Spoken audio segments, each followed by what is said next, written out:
बंजर जमी पर भी फसल उगते देखा है, बंजर जमी पर भी फसल उगते देखा है, सुरूर बिहार को शहर बनते देखा है। आग की लपटों की बात कौन करे, हमने चिंगारियों को भी अंगार बनते देखा है, चिंगारियों को भी अंगार बनते देखा है।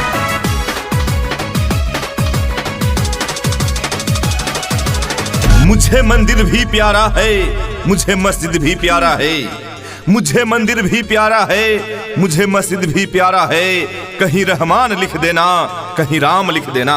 मुझे मंदिर भी प्यारा है, मुझे मस्जिद भी प्यारा है, कहीं रहमान लिख देना, कहीं राम लिख देना। एक बार विश्वास करके मेरे पक्ष में वोट कीजिए, फिर मेरे सामने छूटा हुआ सारा काम लिख देना, छूटा हुआ सारा काम लिख देना। जी हाँ, ये कहना है नगर पंचायत पातेपुर से मुख्य पार्षद पद की शिक्षित, निर्भीक, कर्मठ, न्यायप्रिय, समाज सेवी, ईमानदार उम्मीदवार भाई योगेंद्र चौधरी, जिनका चुनाव चिन्ह है टम टम छाप। जी हाँ, टम टम छाप ईवीएम मशीन के क्रम संख्या 5 पर अंकित है। तो आइए इस चुनाव में नगर पंचायत पातेपुर का सर्वांगीण विकास के लिए, पातेपुर की एक नई तस्वीर के लिए, सच्चाई और अच्छाई के लिए आपको भाई योगेंद्र चौधरी को ही मुख्य पार्षद पद पर विजय दिलाना है। चुनाव निशान याद रखे, टम टम छाप ईवीएम मशीन के क्रम संख्या 5 पर है। झूठ छोड़कर साच पर इस बार बटन दबाना है ईवीएम मशीन के क्रम संख्या 5 पर, क्रम संख्या 5 पर, टम टम छाप पर। माता बहनों का चुनाव निशान टम टम छाप, चाचा चाची का चुनाव निशान टम टम छाप, दादा दादी का चुनाव निशान, टम टम छाप, भैया भाभी का चुनाव निशान, टम टम छाप, हम सबों का चुनाव निशान, टम टम छाप। भाई योगेंद्र चौधरी को आप अच्छी तरह से जानते और पहचानते हैं। जब इनकी हाथों में बागडोर थी, जब वे मुखिया थे तो सराहनीय कार्य किए थे। गरीब का काम उनके दरवाजे तक जाकर करते थे। लोगों को मान सम्मान तो देते थे, आज भी देते हैं और कल भी देंगे। अगर हाथों में मजबूती मिल जाए तो योजना का लाभ भी देंगे। जी हाँ, तो आइए इनका चुनाव चिन्ह यानी भाई योगेंद्र चौधरी का चुनाव चिन्ह है टम टम छाप। तो टम टम छाप जो ईवीएम मशीन के क्रम संख्या 5 पर अंकित है, इसी टम टम छाप पे बटन दबाना है और भाई योगेंद्र चौधरी को जिताना है। पातेपुर नगर पंचायत की एक नई तस्वीर के लिए आपको इस बार टम टम छाप पे ही बटन दबाना है।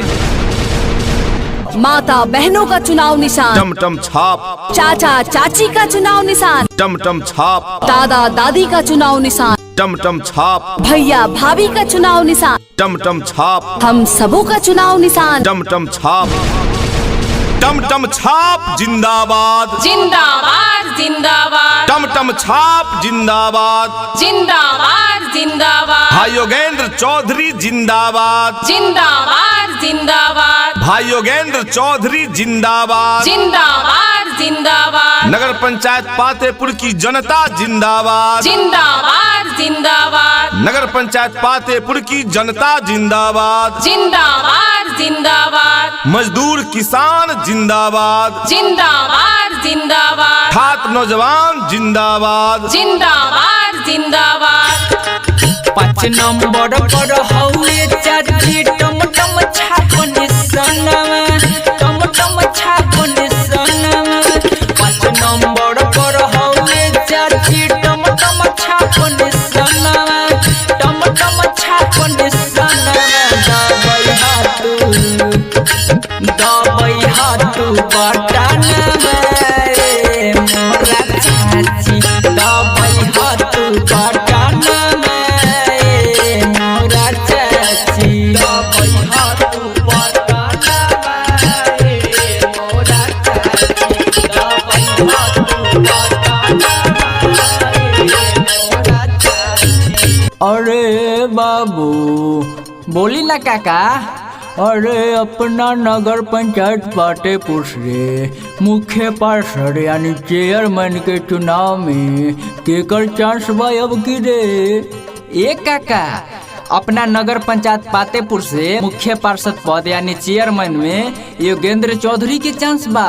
सब लोग कहता कि चेयरमैन के चुनाव में योगेंद्र चौधरी ही जीती। चारों ओर हल्ला बा कि योगेंद्र चौधरी के ही अब की जितावे के बा।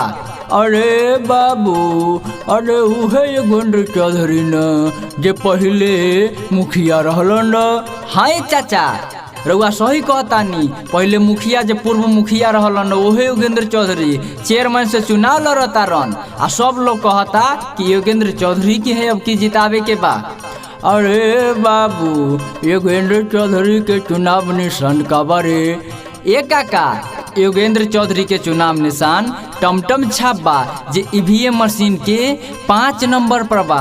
टमटम छाप ए काका, जब रउआ वोट गिरावे जाम न तो ईवीएम मशीन के क्रम संख्या 5 पर बटन दबाए। जहाँ रउआ के टमटम छाप दिखी वहीं बटन दबाए, तब न योगेंद्र चौधरी जीती। आ सबसे कह दीह कि अब की टमटम छाप पर बटन दबावे के बा आ योगेंद्र चौधरी के जितावे के बा। ठीक बा ए बाबू, अरे वो बड़ी नीक आदमी बारन। मुखिया रहलन तो समाज में सबके सेवा कैलन, घर दुआर वृद्धा पेंशन सब देवैलन, सब काम होत रह। आ हमनियों के मन बा, सबके मन बा कि फेरू से इनका चेयरमैन में जितावल जाई आ अपना नगर पंचायत पाटेपुर के चमकावल जाई। तो आइए जाति, मजहब, संप्रदाय से ऊपर उठकर एक हो जाते हैं और इसी प्रत्याशी को, जिनके दिल में समाज सेवा की भावना और सबों के लिए मान सम्मान, जो हर वक्त हर घड़ी विकास के बारे में सोचता है और वो चाहता है कि आपका क्षेत्र भी अन्य क्षेत्रों से अलग हो और उसका एक अलग मुकाम हो, और इसके लिए आपको संगठित होना होगा। सबों की बात को सुनिए, गौर कीजिए और तब देखिए आपके लिए काम आने वाला कौन है। आपके दर्द को अपना दर्द समझने वाला, आपके गम में आंसू बहाने वाला, आपका कर्मठ वीर उम्मीदवार तैयार है और वो है भाई योगेंद्र चौधरी। जी हाँ, गरीबों को बहुत सारी योजनाओं का लाभ दिलाए थे और अब जब सहा नहीं गया है अपने पंचायत की दुर्दशा, तो फिर से बनकर आए हैं विकास की एक नई किरण, विकास की एक नई आशा, भाई योगेंद्र चौधरी। जी हाँ, भाई योगेंद्र चौधरी मुख्य पार्षद पद के लिए शिक्षित, निर्भीक, कर्मठ, न्यायप्रिय, समाज सेवी, ईमानदार उम्मीदवार हैं। चुनाव चिन्ह है टमटम छाप, टमटम छाप, टमटम छाप। तो टमटम छाप जो ईवीएम मशीन की क्रम संख्या 5 पे है, इसी पे बटन दबाना है और योगेंद्र चौधरी को ही मुख्य पार्षद पद पर यानी कि चेयरमैन पद पर विजय दिलाना है। टमटम छाप जिंदाबाद, जिंदाबाद जिंदाबाद, टमटम छाप जिंदाबाद, जिंदाबाद जिंदाबाद, भाई योगेंद्र चौधरी जिंदाबाद, जिंदाबाद जिंदाबाद, भाई योगेंद्र चौधरी जिंदाबाद, जिंदाबाद जिंदाबाद, नगर पंचायत पातेपुर की जनता जिंदाबाद, जिंदाबाद जिंदाबाद, नगर पंचायत पातेपुर की जनता जिंदाबाद, जिंदाबाद जिंदाबाद, मजदूर किसान जिंदाबाद, जिंदाबाद जिंदाबाद, छात्र नौजवान जिंदाबाद, जिंदाबाद जिंदाबाद। धरती सुनहरी अंबर नीला, हर मौसम रंगीला, ऐसा देश है मेरा, हो ऐसा देश है मेरा। माता बहनों का चुनाव निशान टमटम छाप, चाचा चाची का चुनाव निशान, टमटम छाप, दादा दादी का चुनाव निशान, टमटम छाप, भैया भाभी का चुनाव निशान, टमटम छाप, हम सबों का चुनाव निशान। टमटम छाप। वोट के एलै समैया, कहू वोट केकरा देबै रे जान, रे जान वोट केकरा देबै रे जान, रे जान कौने छाप पे बटन दबेबै रे जान, रे जान कौने छाप पे बटन दबेबै रे जान। हाँ, योगेंद्र चौधरी जी के अब की जीतबै गे जन, गे जन चेयरमैन बनबै गे जन, गे जन टमटम छाप बटन दबाबै गे जन, गे जन टमटम छाप बटन दबाबै गे जन।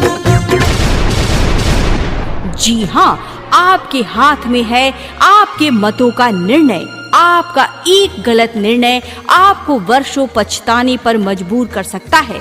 इसलिए अगले 5 वर्षों के लिए चुन लीजिए उसे जो आपका जांचा परखा है, जिसे आप जानते हैं, जिसे आप पहचानते हैं, जिसके परिवार की परंपरा ही समाज सेवा करना रहा है। जी हाँ प्यारे साथियों, माता बहनों, चुनाव भी बिगुल बज गया है। वक्त है चुनाव का, सोच समझकर मतदान करना है। एक ऐसे व्यक्ति को मुख्य पार्षद यानी कि चेयरमैन बनाना है जो ईमानदार हो, कर्मठ हो, समाज सेवी हो, दुख सुख में आपके साथ कदम से कदम मिलाकर चलने वाला हो। जी हाँ, चापलूसों से, दलालों से और झूठे वादे करने वालों से सावधान रहना है। जी हाँ, जो मीट मुर्गा दारू से आपको फुसलाने का काम करे उनसे बचना है। सोच समझकर मतदान करना है। जी हाँ, क्योंकि दारू पिलाकर जो प्रचार करेगा, दारू पिलाकर जो प्रचार करेगा वो जीत गया तो भ्रष्टाचार करेगा। जी हाँ, वो जीत गया तो भ्रष्टाचार करेगा।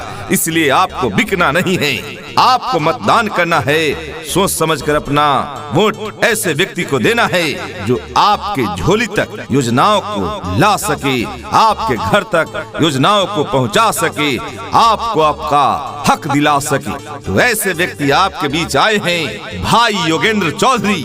जी हाँ, जो आपके वोट रूपे आशीर्वाद से पूर्व में मुखिया बन चुके हैं, और जब ये मुखिया थे तो जन जन का कार्य उनके दरवाजे तक जाकर किया करते थे। जी हाँ, गरीबों को बहुत सारी योजनाओं का लाभ दिलाए थे। और अब जब सहा नहीं गया है अपने पंचायत की दुर्दशा, तो फिर से बनकर आए हैं विकास की एक नई किरण, विकास की एक नई आशा, भाई योगेंद्र चौधरी। जी हाँ, भाई योगेंद्र चौधरी मुख्य पार्षद पद के लिए शिक्षित, निर्भीक, कर्मठ, न्यायप्रिय, समाज सेवी, ईमानदार उम्मीदवार हैं। चुनाव चिन्ह है टमटम छाप, टमटम छाप, टमटम छाप। तो टमटम छाप जो ईवीएम मशीन की क्रम संख्या 5 पे है, इसी पे बटन दबाना है और योगेंद्र चौधरी को ही मुख्य पार्षद पद पर यानी कि चेयरमैन पद पर विजय दिलाना है। टमटम छाप जिंदाबाद, जिंदाबाद जिंदाबाद, टमटम छाप जिंदाबाद, जिंदाबाद जिंदाबाद, भाई योगेंद्र चौधरी जिंदाबाद, जिंदाबाद जिंदाबाद, भाई योगेंद्र चौधरी जिंदाबाद, जिंदाबाद जिंदाबाद, नगर पंचायत पातेपुर की जनता जिंदाबाद, जिंदाबाद जिंदाबाद, नगर पंचायत पातेपुर की जनता जिंदाबाद, जिंदाबाद जिंदाबाद, मजदूर किसान जिंदाबाद, जिंदाबाद जिंदाबाद, छात्र नौजवान जिंदाबाद, जिंदाबाद जिंदाबाद। योगेंद्र चौधरी के चेयरमैन बनई है, योगेंद्र चौधरी के चेयरमैन बनई है। टमाटम छापा पर बटन दबई है। हाथ जोड़ के कही वोट सब कोई दे, सुना चाची हो, चाची हो। योगेंद्र चौधरी के मुख्य पार्षद बनई है। टमाटम छापा पर बटन दबई है। हाथ जोड़ के कही वोट सब कोई दे, सुना चाची हो, चाची हो। योगेंद्र चौधरी के मुख्य पार्षद बनई है। योगेंद्र चौधरी टूटी सड़क हो गांव में तो ठेस लगेगा पाँव में। अगर इस बार भी चूक गए चुनाव में तो विकास कैसे होगा गांव में। अगर विकास गया है थम थम, अगर विकास गया है थम थम, तो जिता के देखिए टमटम, पंचायत करेगा चमचम, पंचायत करेगा चमचम। जी हाँ प्यारे साथियों, नगर पंचायत पातेपुर की स्वच्छता के लिए, सर्वांगीण विकास के लिए, मुख्य पार्षद पद के लिए, पातेपुर नगर पंचायत की विकास के लिए, नई तस्वीर के लिए इस बार आपको मुख्य पार्षद पद पर भाई योगेंद्र चौधरी को विजय दिलाना है। जी हाँ, क्योंकि भाई योगेंद्र चौधरी पातेपुर का एक नई तस्वीर देखना चाहते हैं, पातेपुर को चमकाना चाहते हैं। जी हाँ, तो याद रखें इनका चुनाव चिन्ह है टमटम छाप। जी हाँ, भाई योगेंद्र चौधरी का कहना है कि चेयरमैन बनेंगे तो पातेपुर नगर पंचायत में चिकित्सा और शिक्षा व्यवस्था को सुदृढ़ बनाएंगे। जी हाँ, साथ ही गली गली तक पक्की सड़कें बनेंगी और घरों से निकलने वाले पानी के लिए नाला का निर्माण होगा। आवास से वंचित लोगों को आवास मुहैया कराया जाएगा। जिन घरों में शौचालय नहीं है उन्हें अतिशीघ्र सरकारी योजना की मदद से शौचालय बनवाया जाएगा। नई नई योजनाओं की जानकारी लोगों तक पहुंचाकर उन्हें योजना का लाभ दिलाया जाएगा। वृद्ध हो उन व्यक्ति को पेंशन दिलवाने का कार्य किया जाएगा। जो वृद्ध व्यक्ति अब तक पेंशन नहीं पा रहे हैं उन्हें पेंशन मिलेगा। विकलांग जिनका कार्य कोई नहीं करा पा रहा है, जिन्हें पेंशन नहीं दिला पाया लोग, उन्हें पेंशन दिलवाया जाएगा। जी हाँ, गरीब गुरबा के दरवाजों पर ईंट सोलिंग का कार्य कराया जाएगा। नई नई योजनाओं की जानकारी लोगों में देकर गरीबी दूर कराई जाएगी। घरों में कुटीर उद्योग की स्थापना कराकर रोजगार स्थापित किया जाएगा।